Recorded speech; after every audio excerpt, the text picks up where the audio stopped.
అభిషేకం కార్యక్రమం ఉంటుంది. ఈ కార్యక్రమంలో కూడా ప్రతి ఒక్కరు కూడా పాల్గొవలసిందిగా కోరుతున్నాం. విశేషంగా రేపటి రోజున స్వామివారి కళ్యాణ మహోత్సవం చాలా వైభవంగా మనందరం ప్రారంభించుకుంటాం.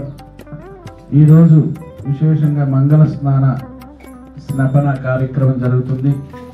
ఈ కార్యక్రమంలో భక్తులందరూ కూడా పాల్గొవలసిందిగా కోరుతున్నాం.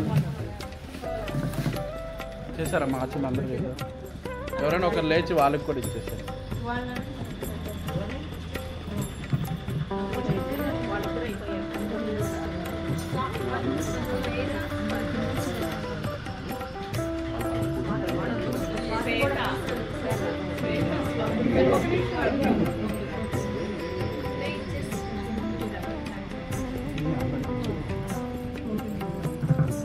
అమ్మ అందరూ కూడా కింద కూర్చుంటే మంచిది. కూర్చోలేని వాళ్ళు చైర్లో కూర్చోండి. మళ్ళీ కొట్టినాలు అక్కడ ఏంటంటే పసుపు దంచేటప్పుడు వచ్చి అందరూ దంచదు.